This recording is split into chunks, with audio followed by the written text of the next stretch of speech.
Well, since I put this camera on top of my head, I've had a look at some of the other people who ride bikes and do these vlog things. And I saw Baron von Grumble. Where are you going? And I thought I'll just have a look at what he does. And he's quite famous on the net, apparently. He's getting people to sponsor him for this, that and the other. He's reviewing this camera and that, and the amount of bikes he's got are amazing. Must have some money, that Baron von Grumble. But anyway, I find out he's been riding a bike since 2008 after having a car crash. And he thought, I'll ride a bike, and he's only been riding a bike since 2008. I started posting my videos, and you all, I don't know, troll me, shall we say? Saying I don't know what I'm doing, I don't know how to ride a bike.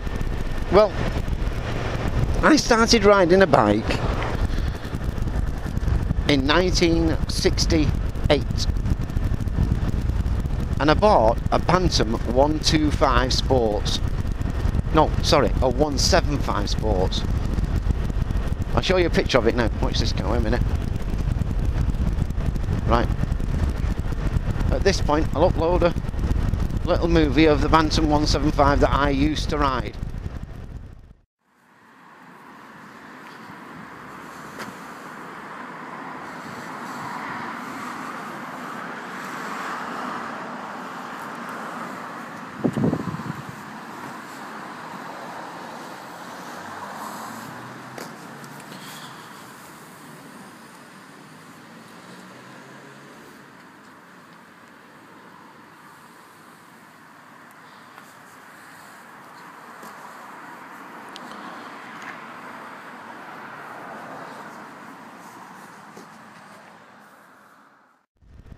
Okay, now you're back with me. That Bantam, when I learnt to ride a bike, had a right-hand gear change lever and a left foot brake. And British bikes were all made that way back in them days, in 1968. So it wasn't unusual.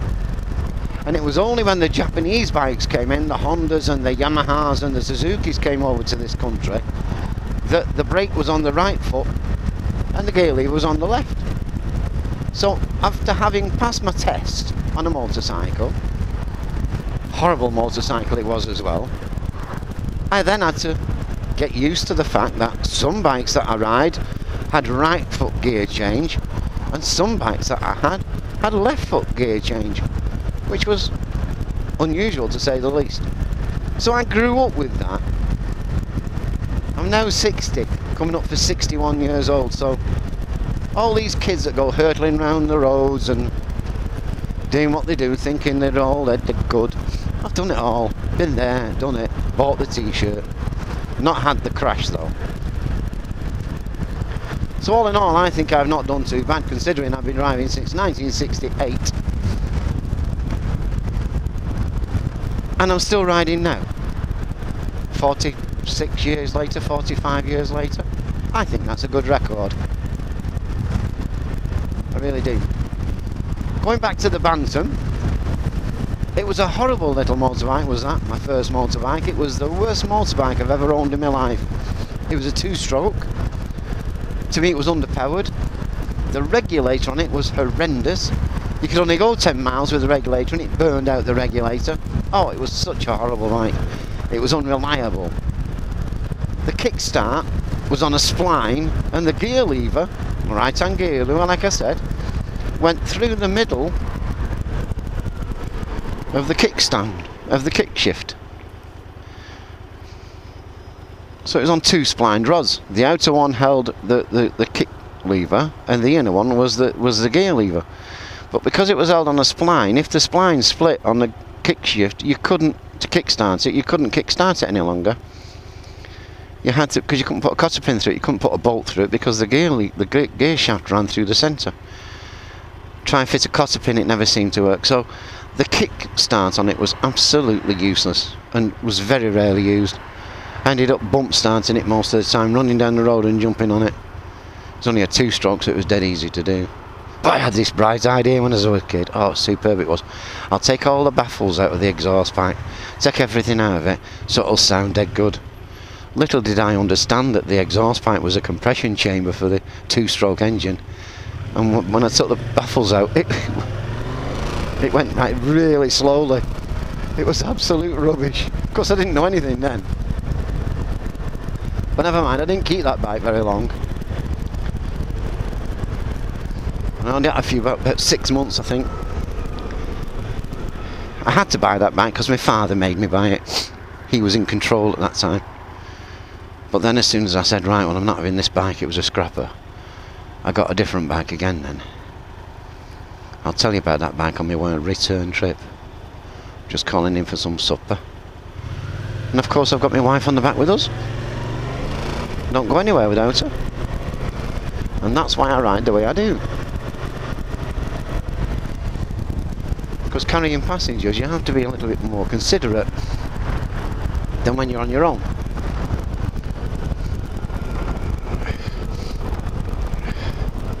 I'm going over there to the KFC, but I'm going underneath here for a... I used to go under here quite often.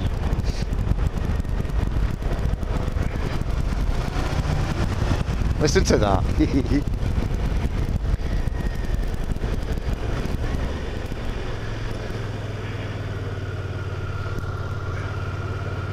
I think I should have gone in there, but I think I can get in round here. No, I can't. No, I can't. So where's the Kentucky? How do we get into the Kentucky? We have to go down that other road, don't we? No, I missed my junction.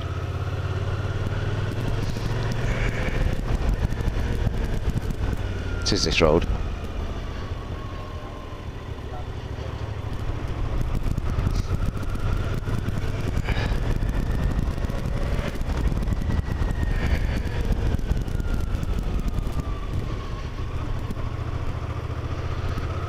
Nipping and get a KFC. I've not done one of these for about 6 months.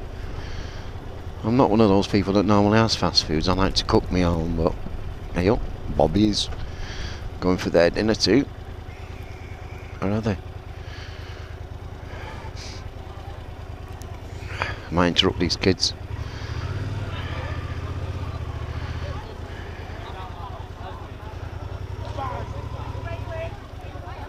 Yeah, you? Yeah, not bad. Right, love?